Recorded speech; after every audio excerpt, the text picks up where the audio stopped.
Hey everyone, hope you are having a great week. We are halfway through. Just wanted to hop on because I've got some additional words of encouragement for those of you that are new. My name is Latasha Johnson, and I am the host of the Hustle and Faith podcast, owner of the Single Avenue Squad, which is an online community geared towards helping Christian women in their endeavor to grow in their faith and their business. And it's called Single Avenue Squad because although it is open to my Christian women, it is geared towards those who are singles. But again, if you're married, you're more than welcome to join as well. And then I am also the author of my new book, How to Live an Extraordinary Life with or Without Mr. Right.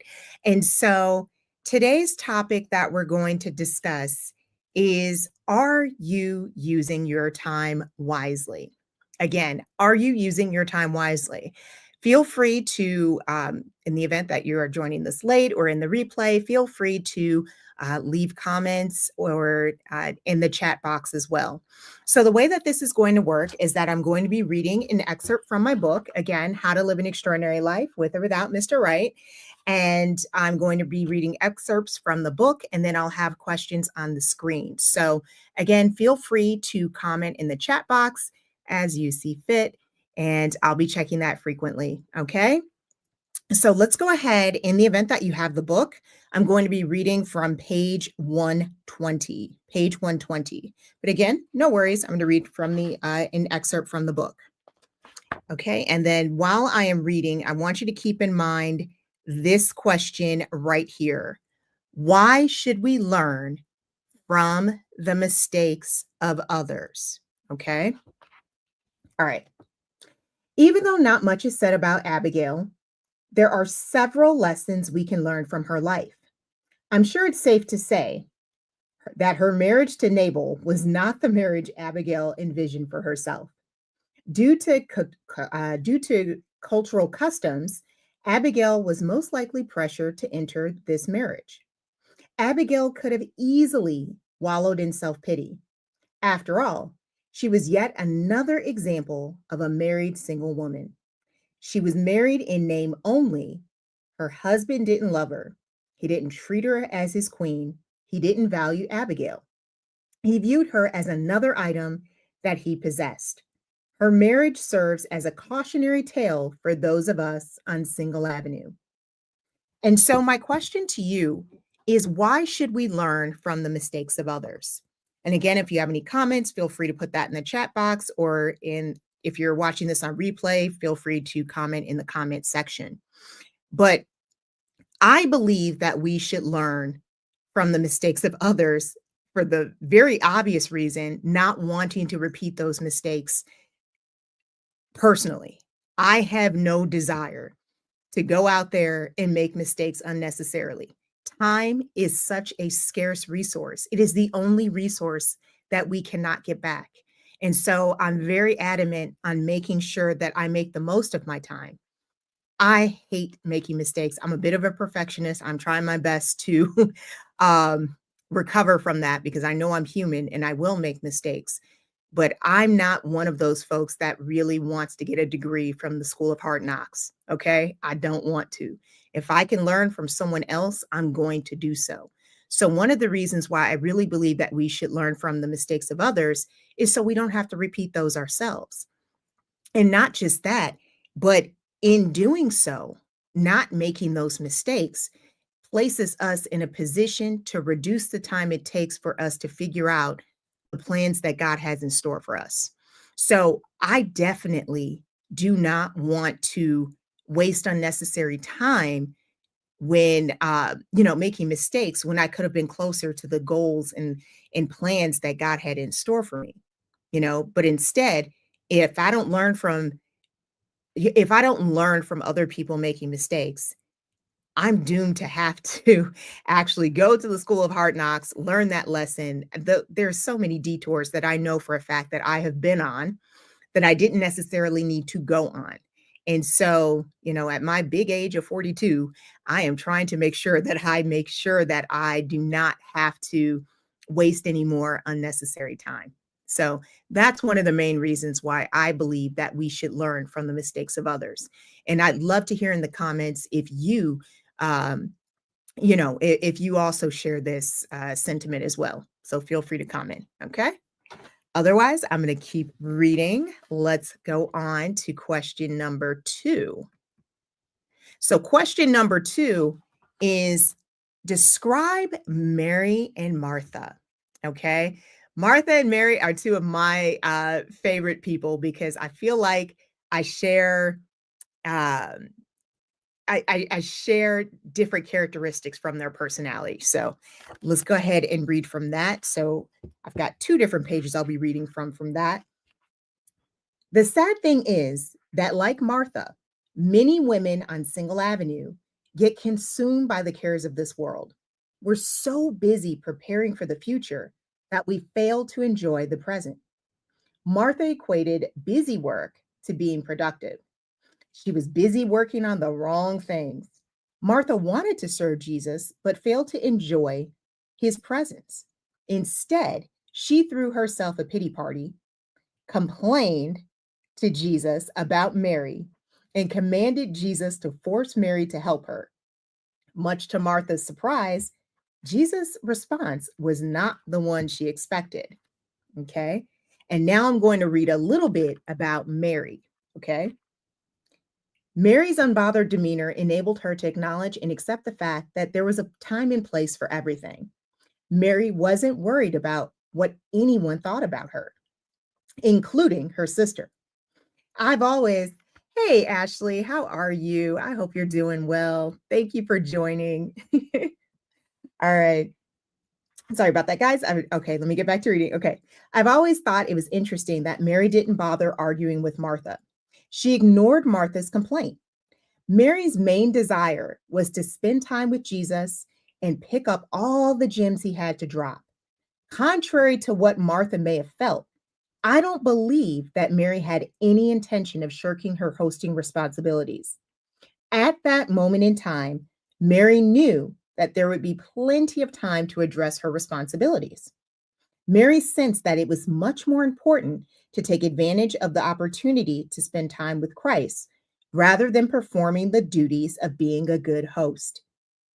Mary was incredibly self-aware in her spiritual journey. Mary wanted to live in the moment because she felt a special connection to Christ. She wanted to soak up every moment they had together. Mary understood the importance of making sure that her mind, body, and soul were present during his visit. She was 100% focused on Christ. He knew that Mary's visit, sorry about that. He knew that Mary's decision to visit with him instead of helping Mary with the preparations. Sorry about that, guys. I totally messed that up. Sorry. He knew that Mary's decision to visit with him instead of helping Martha with the preparations was going against society's cultural expectations of the responsibilities Mary was supposed to be performing as a woman and a host. Christ praised and leveraged Mary's decision to spend time with him to help Martha realize that even though her heart was in the right place, Martha was lacking in discernment. And so my question to you is describe Martha and Mary. I have so many characteristics from both of those two, but I really do have a tendency to be more of a Martha. I am very goal oriented, very ambitious, and sometimes that causes me to not look at the bigger picture. I hate to admit that, but there have been plenty of times where I failed to look at the big picture because I was so focused on trying to finish my goal. And so Martha's heart was in the right place, right, y'all? I mean, it was in the right place. She wanted to make sure that everything was just right and everyone was enjoying themselves, but she lost sight of the bigger picture, which was the fact that, you know, Jesus is having Jesus as the guest. I mean, drop everything, right? And make sure that you spend time with him.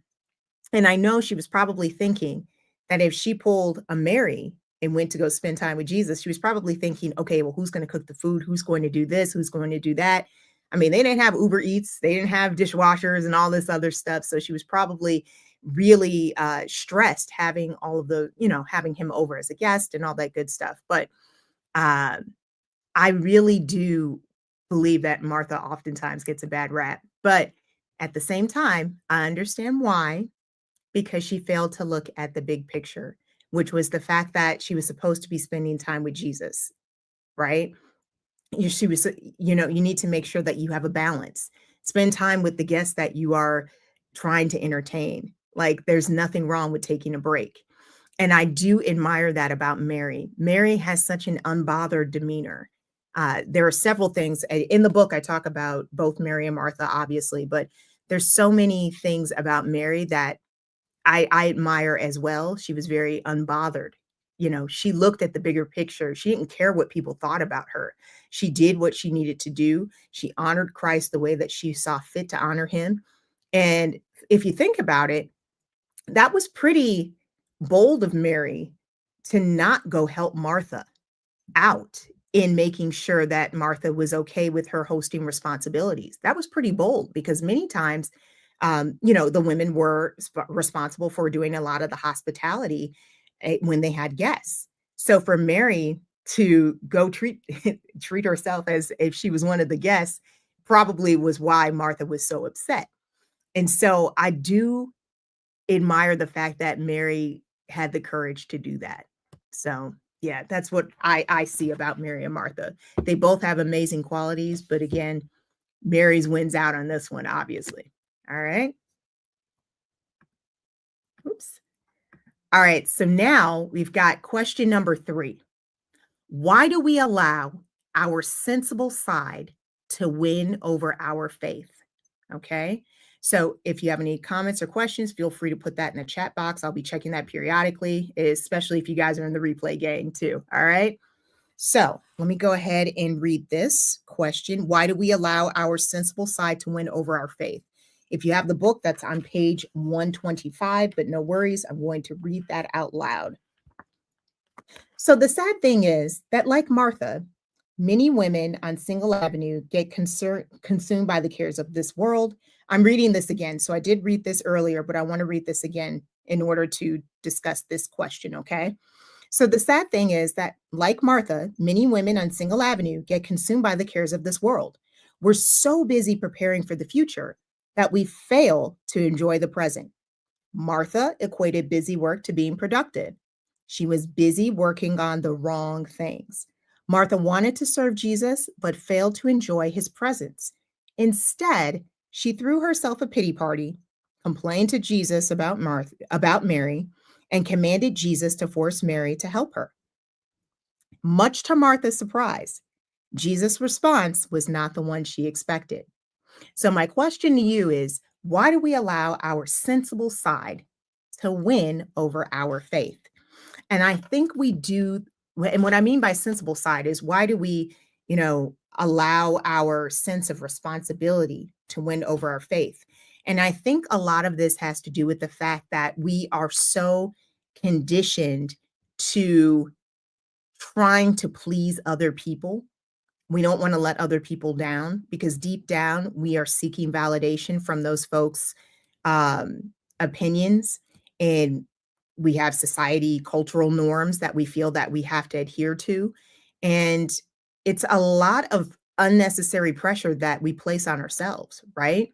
At least that's how I feel. I feel like a lot of times when I catch myself getting nervous or confused, I feel like a lot of that is due to the fact that when I take a step back, where are these thoughts coming from? Again, this stems all the way back to chapter 2, where I talk about the weeds in that exercise and making sure that I am filtering out those negative thoughts. Whenever I feel a negative overtone, I really do try my best to capture those weeds. Those are weeds that are trying to infiltrate my mind. I'm not going to go all the way back to that. So if you look at, I'll link to that particular episode in the description notes for this video. But anytime you get that negative overtone, that is basically Satan trying to infiltrate your mind and, cause you further unnecessary delays from you trying to achieve your goals and dreams. Okay. And when we allow our sensible side to win over our faith, that is essentially doing the same thing. Well, it doesn't make sense for you to do XYZ. I mean, everybody else is doing this, but everybody else may be jumping off of a bridge. Does that mean that you're going to jump with them? No, if you've got common sense. Uh, so I like to think I have common sense. So I'm not going to be joining you. Okay. Many times when God calls us to do something, it's not going to make sense to everyone else. And the reason why it's not going to make sense to everyone else is because what God called for you to do was for you. It was for you. Not everyone else has to understand why you are doing such and such. Those gifts and talents he gave to you, the instructions he gave to you. So many times it's just not going to make sense to a lot of other folks. But it's up to you. If you know that that's what God is calling you to do, you've got to do it. Okay. All right. So let's move on to I do not see anything in the chat. Okay. Let me move on to our next question, which is, how can we be unapologetic like Mary? And so let me read page 130. Okay. How can we be unapologetic like Mary? What I love about Mary is that she understood the assignment. Mary understood that her time with Christ was more important. Hence why Mary's main desire was to have a deep relationship with Christ. Gaining the knowledge Christ shared and applying those lessons was her focus in life, which empowered, oops, did that move? Okay, sorry, which empowered her to take risks. Provided Christ remained the center of Mary's universe, she knew he would be able to do exceedingly abundantly above all that we ask or think. And that's Ephesians chapter 3, verse 20, which is why her heart was filled with joy. And so my question to you is, how can we be unapologetic like Mary? And I think one of the ways that we can be unapologetic like Mary is to really focus on Christ. And when we're focused solely on Christ, we don't have room to worry about what other people think about us. So many of us get consumed with living our lives for other people that we forget to actually live our lives based on the purpose that God instilled in our heart. I've never wanted to live my life filled with regrets. And so I always have striven or stroke. I don't know what the word is, but you know what I'm trying to say. But I've always tried to live my life unapologetic. And the reason why is because I spent a good chunk of my earlier years always worried about what other people thought about me, always concerned. Oh, do I look okay? Did I say this right? I was always, always, always second guessing myself. And I was second guessing myself because I was, inadvertently and subconsciously seeking validation from folks who weren't worth it. They just weren't worth it at all. And in fact, the validation that we should be seeking is Christ. And if we have his approval, that's all that matters. That is it. And so that is how I live my life now. Many times people are not going to understand why you do certain things. Well, why is she doing it this way? And if I told you like how I have some of how I achieved my career success has been very, very unorthodox, period. Like I will never forget, I worked full time, went to school full time, and I graduated, had the hardest time trying to find a job. I literally created my own little company, and that is what got my foot in the door to start my career in the corporate world. I mean, I literally created a job to get a job. You see what I'm saying? And a lot of times, and at the time, it was wild because a lot of people were like, why are you doing that? And it's like, well, I mean, I needed to make money, right? And so I couldn't just sit there and wait for jobs to fall out the sky. I mean, jobs aren't falling out the sky. So I literally created my own opportunity. And so to be unapologetic means that you're going to have to do things that other people are not going to understand. You've got to be willing to think outside the box. You've got to be willing to think outside the box. And I love how Mary didn't care what other people thought. And I talk about this in the book. There was a couple other examples of Mary honoring Christ the way that she felt he needed to be honored, regardless of what other people thought about her. And I really, really admire that about her. Again, if you've got comments regarding this question as well, I'd love to hear it. Feel free to put it in the chat box, or if you're in the replay gang, feel free to, go ahead and comment. I read everything. All right, so let me go ahead and move on to our next question, which is, what does it look like to live life on offense? Okay. For my folks that like sports, I know you caught that, life on offense. Let me turn to page 131. So I'm on page 131, but I'm going to read this. As Christian women, especially single Christian women, it's imperative that we don't allow life to just happen to us. We must live on offense. One of the best ways to accomplish this feat is to identify all the ways that people will attempt to steal our joy. And so, what does it look like to you to live life on offense? For me, I have to be honest, for me to live life on offense is living life knowing that my goals and my talents are aligned to God's will for what he wants for me to accomplish in my life. I've got so many examples of that. And I feel really blessed that I'm in a position to actually have those examples. So one of them, to be quite honest, is what I'm doing right now, the Hustle and Faith podcast. And now I'm doing more live streams and got into becoming an author. These are all things that I never foresaw on my bingo card. Okay. Did not have any of this on my bingo card at all. But yet and still, I always had something in my heart. I love to help people. I love to teach. I love to write. And quite frankly, my 9 to 5, just, I'm not knocking it, but my 9 to 5, analyzing data all day, not the sexiest thing in the world, not something that I necessarily grew up wanting to do, but it pays the bills, right? And living life on offense is doing what you have to do, in my opinion, in order to get to where it is that you want to be. And so my 9 to 5 has always funded the mission. And I made sure that once I figured out what my gifts and talents are, my interests are, I made sure that I went full force in making sure that my 9 to 5 funds the mission for what I'm doing right now. Okay.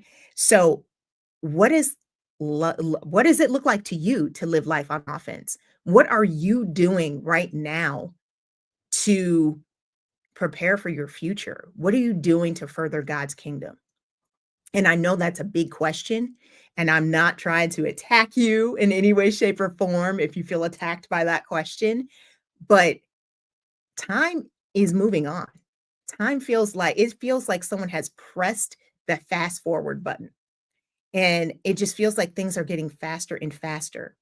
And if you don't know how to answer that question, you are wasting time. Time is a scarce resource.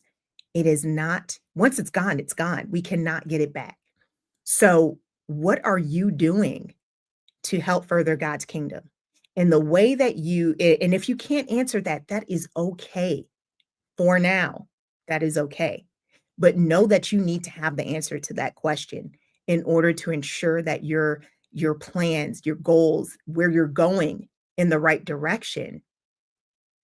If you can't answer that question, you've got to take some time out, which is what I'm done. I've done that before. There was a point in time where I could not answer that question. And because I couldn't answer that question, I was very angry. I was frustrated. I just felt so restless. And it wasn't until I took the time. And again, we all think that, oh, I'm so busy. I don't have time to do this. I don't have time to do that. Well, you better make time. Okay. Because I'm telling you right now, once you put God first, it's amazing how He starts clearing your schedule from all the things that you didn't necessarily want to do. And then He gives you more time to do what it is that you want to do because you started putting Him first and you started to seek what it was that He wanted for you to accomplish. There's so many, there's so many, how should I say this? There's so many pieces to the puzzle out there, and you are that missing piece. There's so many pieces out there, like, we can't complete. I just look at life kind of as a puzzle, okay? And we all have a piece that belongs to that part of the puzzle, but so many of us are not in a position to be placed in that puzzle because we haven't taken time out to actually figure out what it is that we're supposed to be doing. Where do we go? Where is my piece supposed to fit in this puzzle? And it's up to us. Many times, a lot of us just let life happen to us. Oh, so and so did this to me at work. This happened to me, this happened to me. And it's always something happening to you. And I get this. And sometimes, yes, I get it. There are some circumstances beyond our control, but there are many times where sometimes we might have placed ourselves in that situation. Okay. And I know I've been in that situation before. So I am not speaking from me being on some sort of pedestal in any way, shape, or form. That's not how I'm trying to come across. But there have been times where I placed myself in that situation. Later on, I figured it out like, that was on me. Right. So I want you to take time to really take a look at that question. What does it look like to live life on offense? And if you don't really know what that looks like, there's a problem. But guess what? You're still alive, so you can fix it. Okay. All right. I don't see anything in the comments. Again, feel free to chime in. Okay. All right. Question number 6. Why do women struggle to advocate for themselves? This is a big one. Okay. Why do women struggle to advocate for themselves?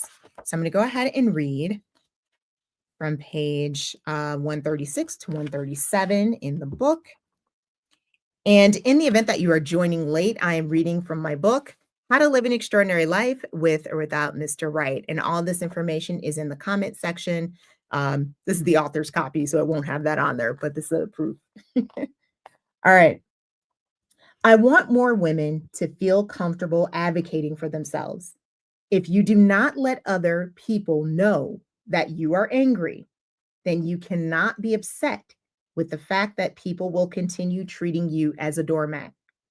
If you're going to act like a doormat, then expect people to walk on you.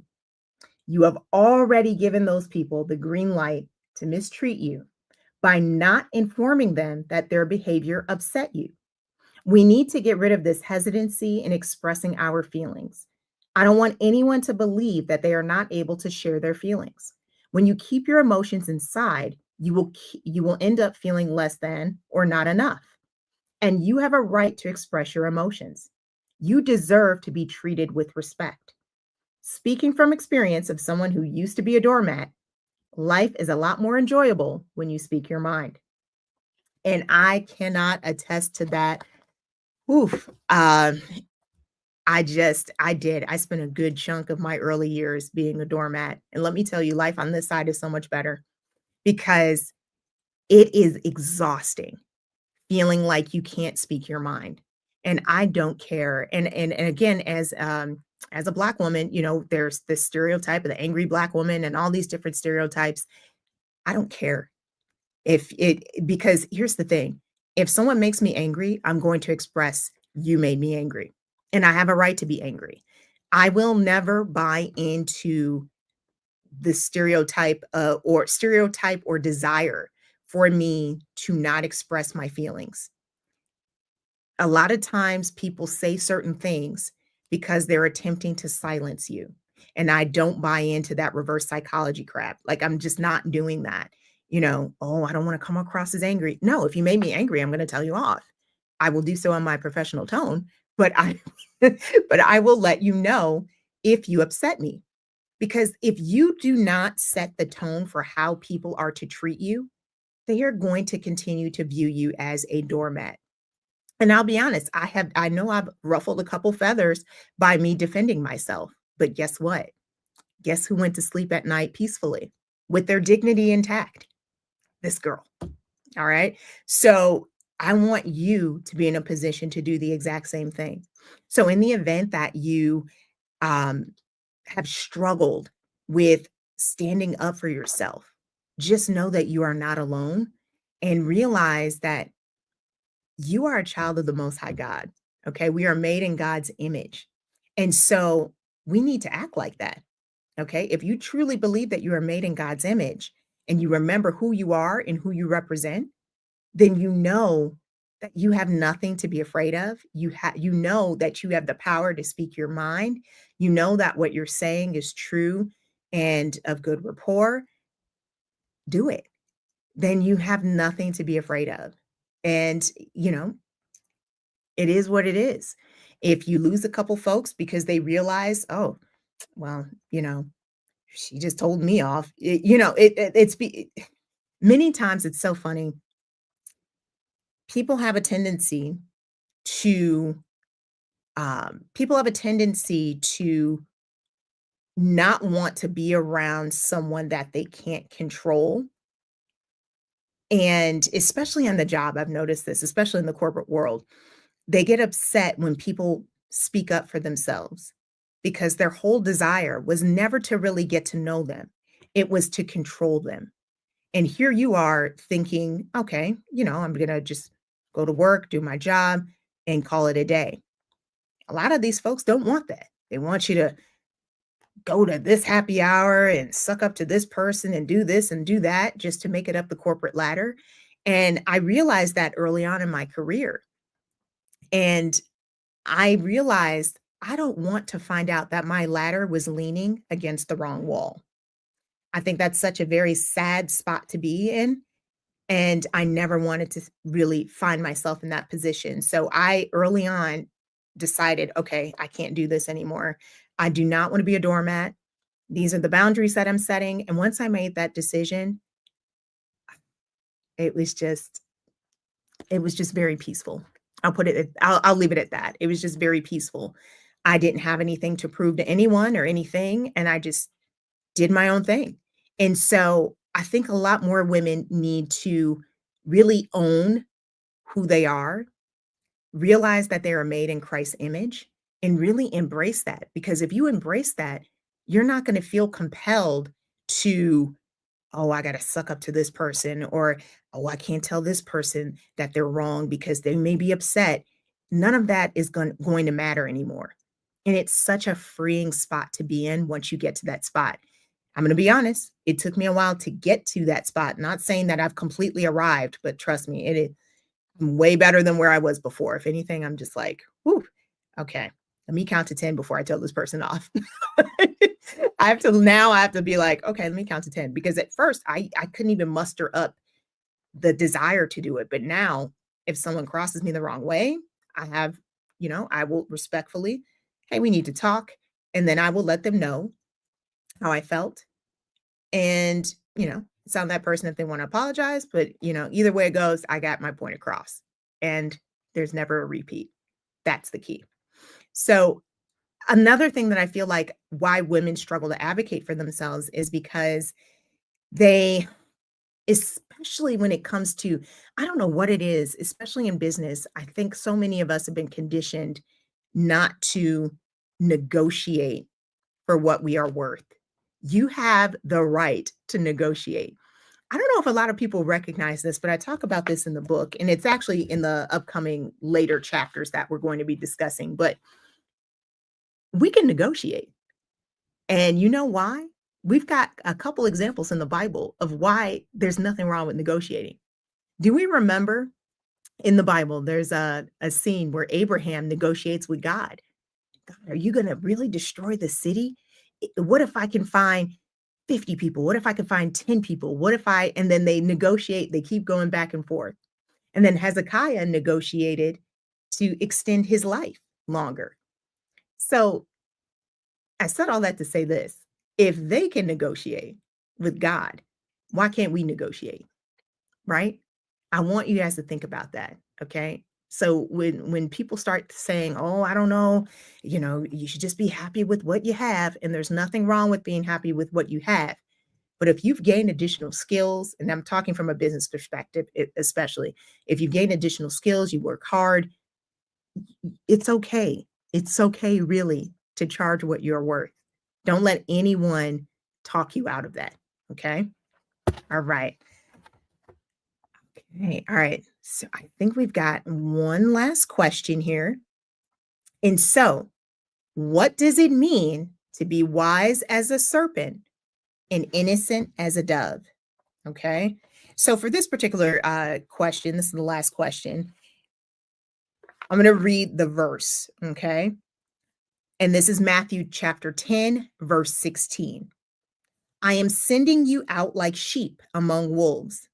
Therefore, be as shrewd as snakes and as innocent as doves.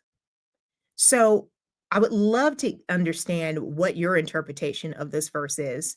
So feel free to put that in the comment section.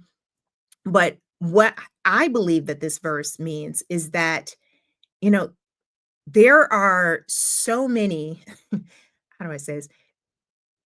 The world is filled with evil people. They're very cunning, they're very clever.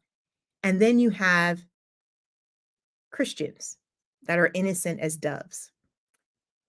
Many times we go out there unprepared.